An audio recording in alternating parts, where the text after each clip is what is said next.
La femme te pille pour sa maison.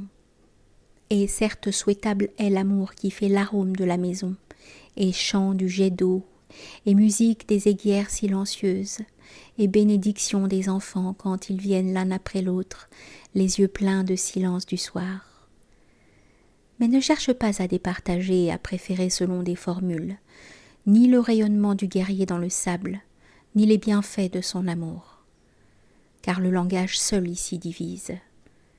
N'est amour que celui du guerrier plein des étendues de son désert, et n'est offrande de la vie, dans l'embuscade autour des puits, que celle de l'amant qui sut aimer, car autrement, la chair offerte n'est point sacrifice, ni don de l'amour. Car si celui-là qui combat n'est point homme mais automate et machine à cogner, où est donc la grandeur du guerrier? Je n'y vois plus qu'œuvre monstrueuse d'insectes. Et si celui-là qui caresse la femme n'est qu'humble bétail sur sa litière, où est donc la grandeur de l'amour? Moi je ne connais rien de grand que dans le guerrier qui dépose les armes et berce l'enfant, ou dans l'époux qui fait la guerre.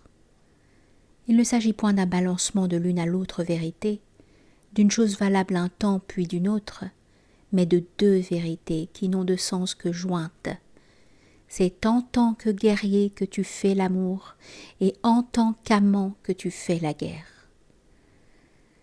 Mais celle-là qui t'a gagné pour ces nuits, ayant connu la douceur de ta couche, elle s'adresse à toi, sa merveille, et te dit « Mes baisers ne sont-ils pas doux?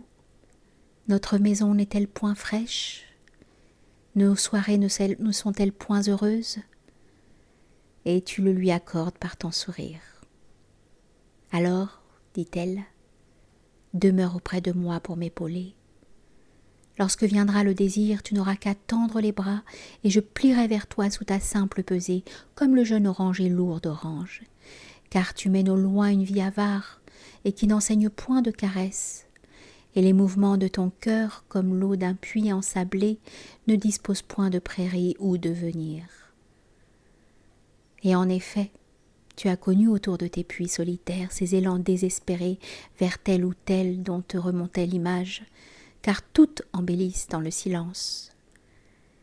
Et tu crois que la solitude de la guerre t'a fait perdre l'occasion merveilleuse.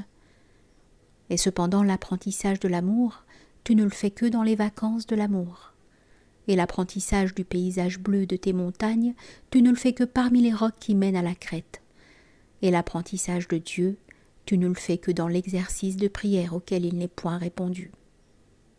Car cela seul te comblera sans crainte d'usure, qui te sera accordé hors de l'écoulement des jours, quand les temps pour toi seront révolus et quand il te sera permis d'être, ayant achevé de devenir.